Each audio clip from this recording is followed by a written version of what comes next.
Tuhan, Shalom saudara-saudara yang kasih Tuhan. Saya percaya pagi ini menjadi pagi yang penuh sukacita karena Tuhan mengerjakan kebaikan-kebaikan yang luar biasa buat hidup kita senantiasa. Amin. Allah kita memang Bapa yang baik. Saudara-saudara yang dikasih Tuhan, pagi ini saya ingin bersama dengan saudara semua merenungkan satu bagian firman yang pada akhirnya akan membuat kita mengerti ada dua alasan mengapa orang percaya jatuh. Mari kita buka dalam Lukas pasal 11 ayat yang ke-11, demikian firman Tuhan. Bapa manakah di antara kamu jika anaknya minta ikan daripadanya akan memberikan ular kepada anaknya itu ganti ikan? Atau jika ia meminta telur akan memberikan kepadanya kalajengking? Jadi jika kamu yang jahat tahu memberi pemberian yang baik kepada anak-anakmu, apalagi Bapamu yang di sorga. Amin. Saudara yang dikasih Tuhan, pada bagian ini saya ingin mengajak saudara melihat secara jeli bahwa ada sesuatu yang unik yang menjadi karakteristik pengajaran kekristenan yang oleh karenanya kita tidak akan menemukan bagian ini dalam ajaran-ajaran yang lain, saudara-saudara. Di sini kita dapat melihat bahwa kita manusia dan Tuhan sebagai pencipta kita digambarkan seperti anak dan bapak, anak dan ayah. Ini luar biasa saudara-saudara. Karena dari sini kita dapat mengetahui pada akhirnya bahwa sebenarnya dalam ajaran kekristenan pokok bahasanya bukan lagi sistematik tetapi mengenai relasi antara manusia dan Tuhan seperti seorang anak kepada bapaknya. Dan saya percaya saudara saya dikasih Tuhan, buat kita yang mempercayai Yesus sebagai Tuhan dan Juru Selamat, kita yang memiliki hak istimewa sebagai seorang anak Allah, kita dapat menghampiri Bapa kita dengan lebih leluasa. Tidak lagi harus mengenakan protokol-protokol tertentu seperti akan bertemu pejabat tinggi negara atau pejabat daerah, tetapi kita dapat menemui Allah kita sama seperti seorang anak menemui bapaknya. Saudara yang dikasih Tuhan, berbicara mengenai hal ini, maka sebagai seorang anak tidak berarti tidak memiliki etika dan norma ketika menemui bapaknya, menemui Tuhan. Akan tetapi tetap ada etika, ada tata krama ketika kita sebagai anak-anak Allah akan menemui Allah Bapa kita. Saudara yang kasih Tuhan, selain itu ketika kita berbicara mengenai bagian ini, bahwa kita adalah anak Allah dan Tuhan adalah Bapa kita, Bapa yang mengasihi kita, ini bukan berarti bahwa kita tidak akan menerima warisan apapun, karena dalam Alkitab kita diajarkan bahwa sebagai anak Allah kita juga disebut sebagai penerima hak waris, saudara-saudara dikasih Tuhan. Dan berbicara mengenai hak waris ini tidak hanya berbicara mengenai nanti kita bersama dengan Tuhan, dengan Bapa kita akan memerintah bersama-sama di langit baru dan bumi baru. Akan tetapi juga berbicara tentang kepribadian, tentang karakter, bahwa sebagai anak-anak Tuhan, saya dan saudara diwarisi karakternya Tuhan, karakternya Bapak kita yang di sorga. Oleh karena itu saudara dikasih Tuhan, kita akan tetap menjadi anak-anak Bapak yang akan mengenakan karakter Bapa kita. Beberapa hari yang lalu saudara saya mendapatkan pertanyaan, kalau keselamatan itu anugerah, kalau berkat itu anugerah datangnya dari Tuhan, mengapa kita sebagai anak-anak Tuhan harus mengenakan kekudusan? Saudara yang saya mau katakan, ya, keselamatan memang adalah anugerah, keselamatan memang adalah pemberian. Sorga bukan karena kita melakukan sesuatu akhirnya kita beroleh kesempatan berada di sana, bukan. Tetapi sorga adalah pemberian, adalah kasih karunia yang diberikan Allah kepada kita manusia. Akan tetapi kita pun perlu untuk menjaga kekudusan, karena kekudusan inilah yang akan menjadi baju kita. Kekudusan inilah yang akan menjadi karakter kita. Kekudusan ini dapat dikatakan sebagai tata krama di kerajaan sorga, di langit baru dan bumi baru, yang nanti kita akan hidup bersama Bapa kita di sana. Saudara-saudara dikasih Tuhan. Jadi ketika bicara tentang anak-anak Bapa, maka kita juga akan berbicara mengenai karakternya Bapa yang di sorga.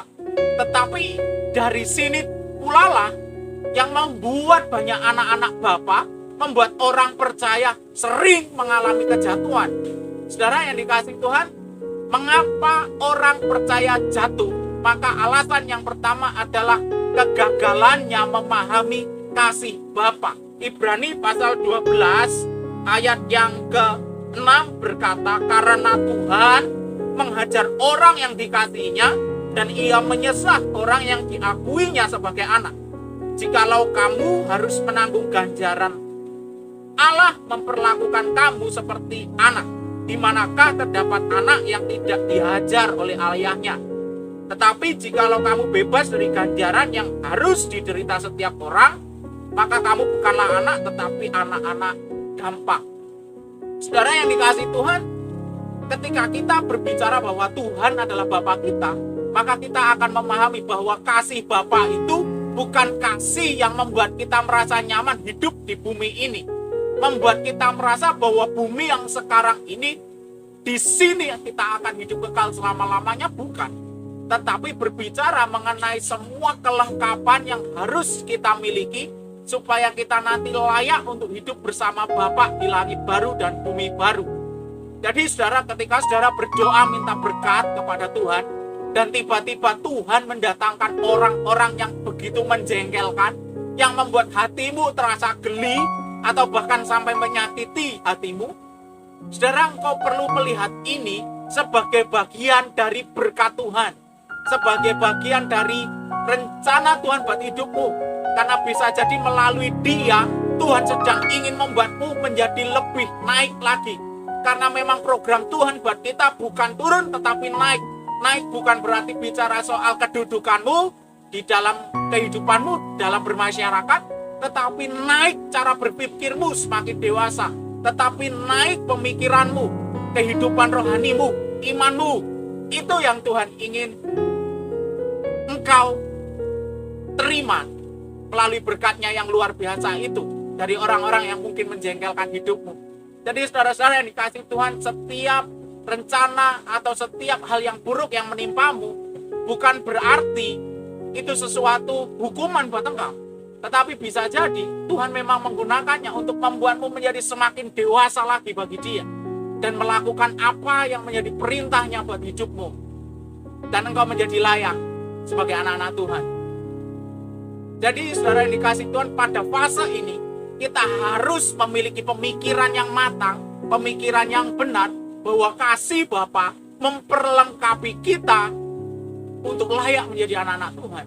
Berkat Tuhan bukan hanya bicara tentang materi, bagaimana engkau dipromosikan oleh perusahaanmu, bagaimana engkau menerima berkat-berkat tidak terduga yang membuatmu bisa memenuhi kebutuhan-kebutuhanmu secara jasmani. Saudara-saudara, bukan hanya bicara tentang itu, tapi berkat kita sebagai anak-anak Tuhan, sebagai orang percaya, adalah ketika kita mampu mendapatkan kesempatan untuk mengenal Tuhan kita sebagai Bapa, dan mendapatkan akses untuk membangun relasi dengan Tuhan sama seperti anak kepada bapaknya. Dan ketika kita bicara tentang pemulihan, bukan berbicara mengenai engkau sakit, engkau sembuh, engkau bangkrut, engkau diberkati, bukan itu saudara. Tapi pemulihan adalah ketika engkau yang dahulu adalah anak-anak gelap, pada akhirnya engkau menjadi anak-anak pilihan, engkau menjadi orang-orang yang dipilih untuk menjadi anak-anak terang, anak-anaknya Bapa, anak-anaknya Tuhan. Itu saudara-saudara, pemulihan adalah ketika engkau dikembalikan dalam posisimu yang semula sebagai anak-anak Tuhan, segaris pandang dengan Tuhan. Saudara yang dikasih Tuhan, hati-hati, jangan sampai gagal memahami kasih Bapa. Bapa akan memukul anaknya ketika anaknya salah. Bapa akan memukul anaknya ketika anaknya melakukan pelanggaran. Bukan berarti si Bapa kejam atau jahat, tetapi supaya anak itu mengerti bahwa yang dilakukannya adalah salah. dan ia harus memperbaiki kesalahannya itu. Yang kedua, saudara yang dikasihi Tuhan, bahwa ada hal yang membuat orang percaya menjadi jatuh adalah ketika ia memang tidak mau dididik oleh Tuhan.